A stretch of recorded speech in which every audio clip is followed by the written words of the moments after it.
a new opportunity for young people to be involved in the development of their cities. But young people could not participate to the development of their city if they don't know, if they are not aware about what is the standard, what is the need of their city, how they can be involved.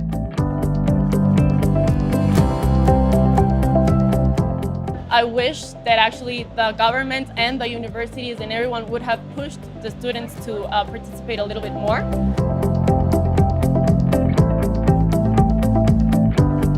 In the new urban agenda, paragraph 59, it reads that young people, when empowered, can advocate on behalf of their communities, ensuring meaningful participation.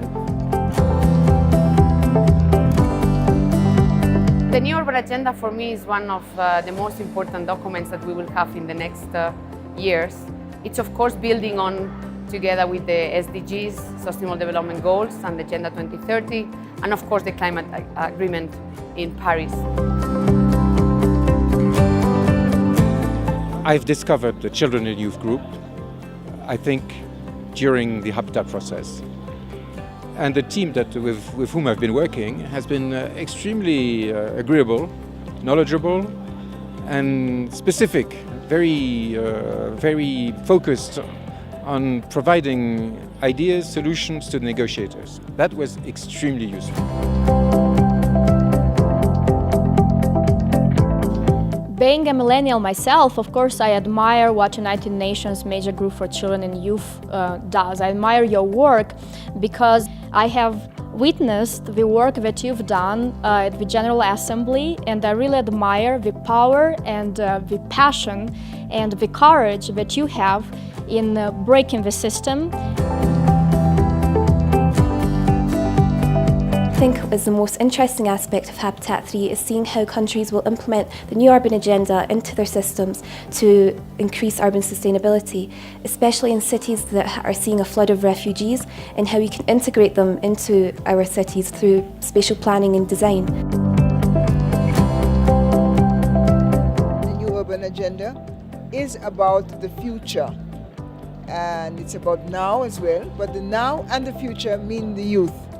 And at the conference now, we are meeting with wonderful youth leaders for the future, but we need more youth who are trapped in the challenges that the new urban agenda will address, so that they can address it for themselves as well.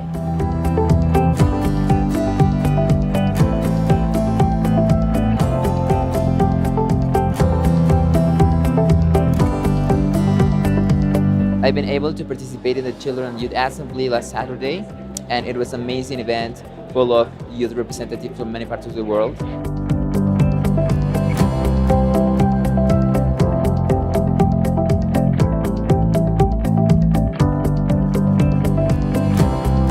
So, what is the major group Children and Youth for me? For me, it's a place of opportunity.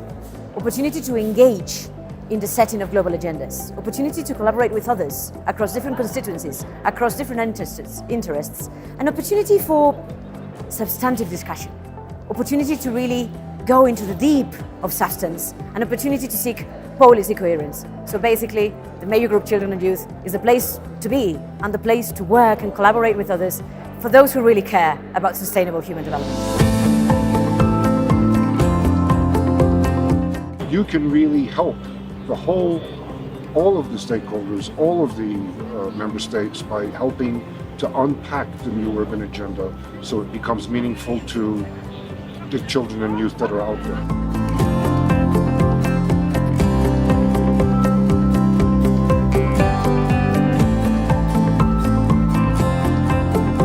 Should be much more strong. They have to be in the process, in the decision making, in the political life, because they're bringing the challenges to solve the power. And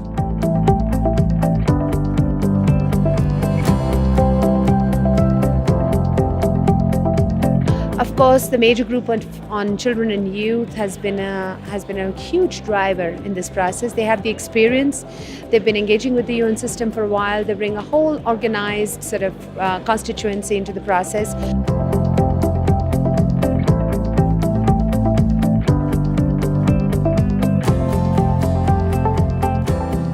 Main outcomes of youth engagement in the Habitat 3 conference has been the launch of the Quito Youth Commitment, or KIC as we call it.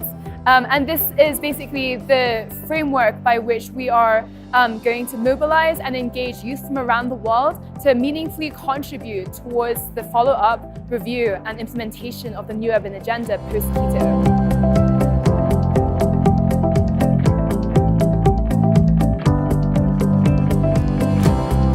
The first pillar of the Quito Youth Commitments is about engagement and formal mechanisms in following up the New Urban Agenda.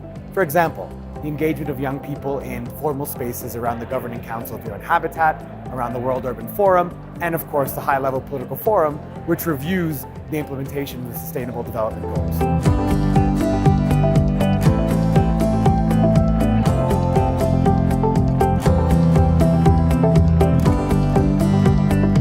The second pillar of the Quito Youth Commitments is called the Sustainable Urban Development Youth Initiative, or SUDI.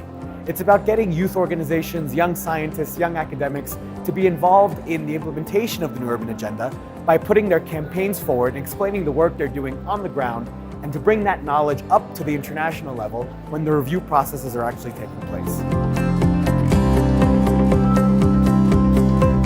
The third pillar of the Quito Youth Commitments, or KIC, is the city's 2030 Young Professionals Program, which is something that we, as the Major Group for Children and Youth, is launching with ICLE, Local Governments for Sustainability, to infuse new life and dynamism into the work of local authorities around the world.